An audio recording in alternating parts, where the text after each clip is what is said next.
I have achieved peace. I have calmed down. Totally. I see another potato. My mind is filled with unyielding rage. No, I'm fine. I'm fine. Just let's take this a bit more chill, shall we? It's also cryptic. Alright. Another jump. What? Okay. I'm surprised my jab didn't come out in time. Alright, we're gonna side switch out. Get a command grab fast. Get a command grab fast and early into the game. Another grab. Alright, 2H. We're not gonna get enough meter. Why did I grab? I'm dead. That was one thing I actually needed. I wanted to take note of my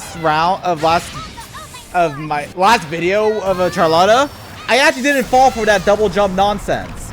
And then watch here, me immediately falling for that double jump nonsense. Ah!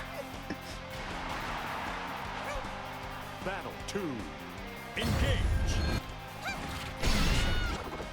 To be fair, I also wasn't 2Hing the other Charlotta enough, I think. Ooh, nice. How precious. Are you ready? Alright, a DP.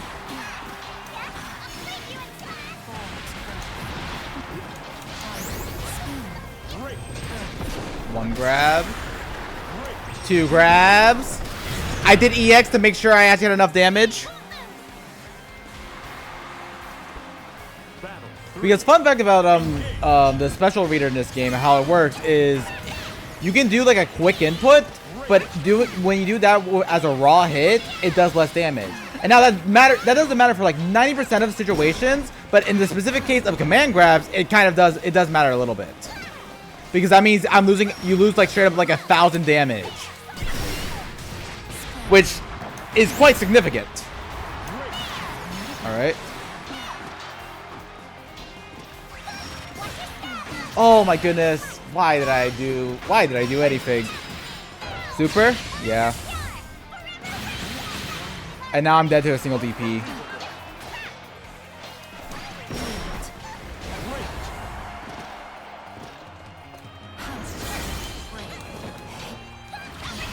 No!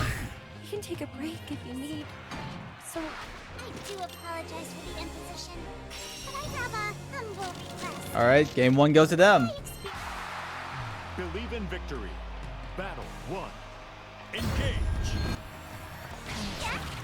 There we go. We're gonna go for grab. There we go. Oh my goodness.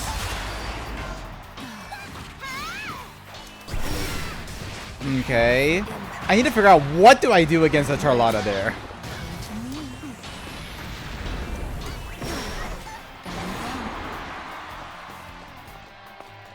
Just keep an eye on the potato.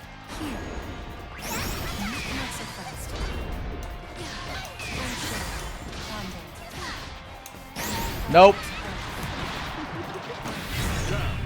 The neat thing is, Charlotta doesn't actually have a way to change her air stall. So once she's in the air, she's committed. If she doesn't do it out of demon flip. So if that right there was her doing a normal jump. So she had no option, no ways to change it or commit. Once she did that, she was committed.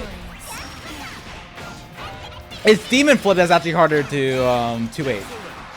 Also, her name is not actually called demon flip. It's known as noble execution. But because fighting game players like this basically love Legacy so much, they tend to borrow turns from other characters from older games, namely Street Fighter. For example, Demon Flip was specifically related to Akuma. So it's why almost any time a character has like that specific motion, we call it Demon Flip for Akuma. That was your FGC lesson of the day. The FGC is so much Legacy. Believe in victory. And almost anytime you hear like a term or something, know it was used for another character in another game. Typically Street Fighter.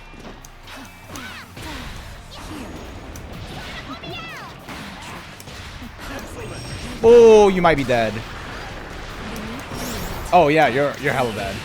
Not even close. Holy shit. the earth.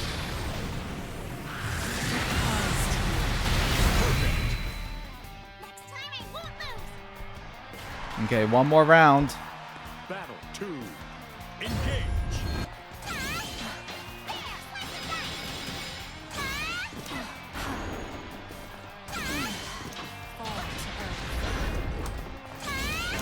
Ooh.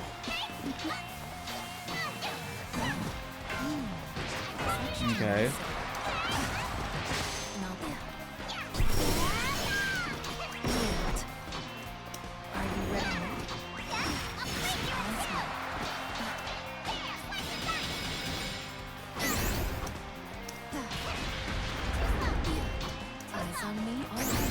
Interesting. Okay. I should be dead, by the way. Yeah. Okay. I'm trying to think of where I went wrong that round. Engage.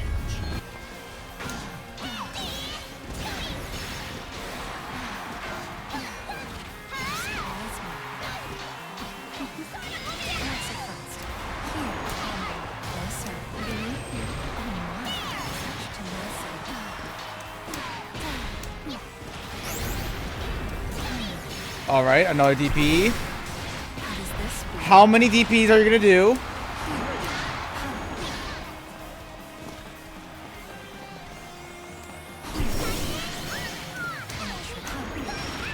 Nope. Oh my goodness.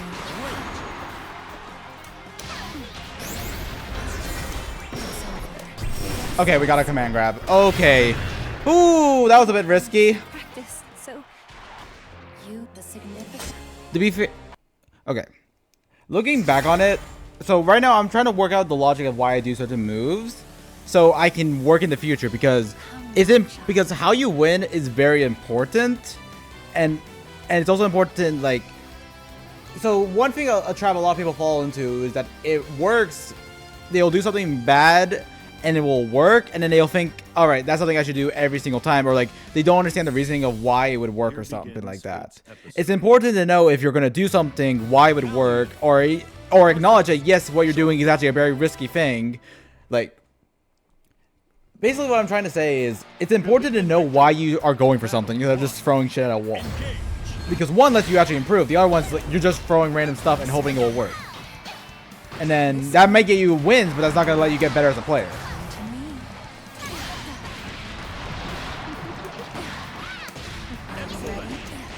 Yep. Right there, I decided to go with meaty because the last two times I did that situation, I did command grab. Farewell.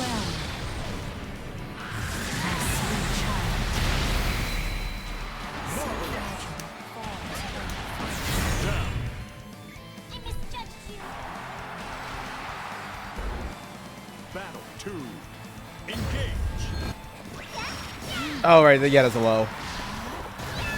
All right, jump.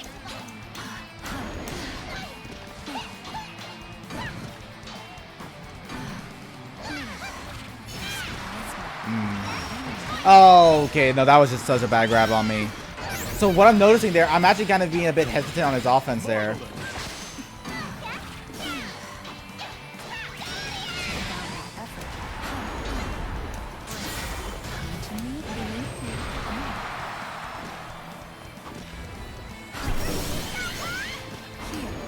There we go. We're gonna side switch. That's what I want you to think. I wasn't gonna side switch.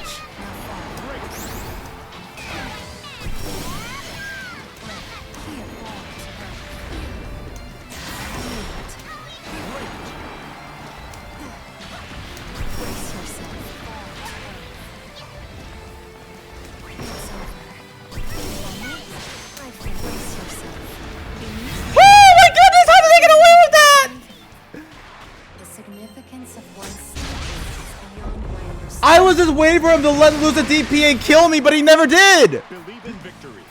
Oh my goodness. Engage. All right, we got a grab. Yep. Oh, okay, I got grappler jump there. No, do not. No. Okay, that's one thing I'm doing that's really bad against Charlotta. I should never be pressing the grab button. If I'm going to tech with light.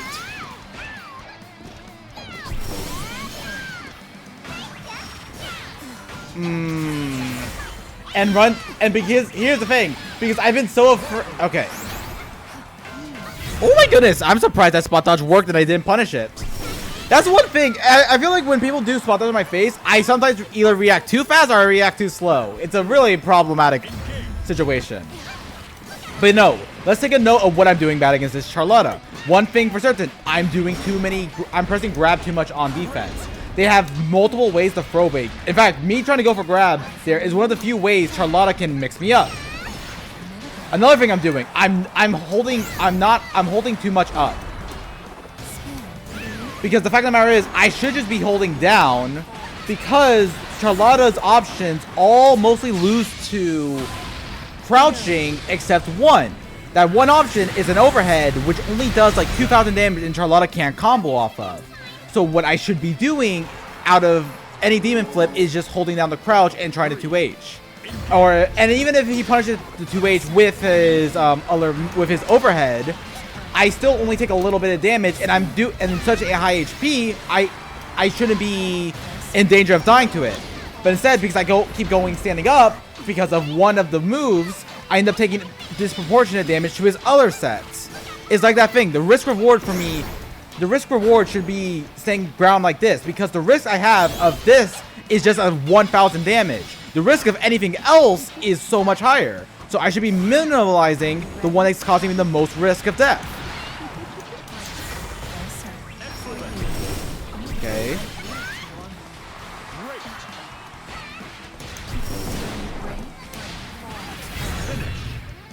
Ooh. Sorry for a lot of word vomit there. I tried to explain it as succinctly as I could. But yeah, it's stuff like that where it's stuff like that that you need to take it as knowledge and internalize it into your head. I'm speaking a lot of these things, and these are things that are going to end up going into your head when you're playing a matchup and such, or when you're playing the game. It's that little thing that fighting game players are internalizing in their head at all times. Because here's the thing about the human brain. It's so impressive. You don't realize how many micro, adjustments you're doing the entire time. Like right now, you don't see this, but I'm moving my hand all over the place while speaking and such. And you have to think about it from the perspective of the brain. Your neurons are moving your hands, so you're having to take account of physicality, moving bones, muscles, because you move by muscles pulling your bones from your brain's telling your neurons to do this, muscle do that thing. Like, the brain is a very impressive thing. So yes, you can internalize fighting game logic. Where did I go with this? I actually have no idea. Anyways, if you enjoyed my mad ramblings, why not subscribe? I've been Lazy Ruin, and I'll catch you all next time, alright? Bye, everyone!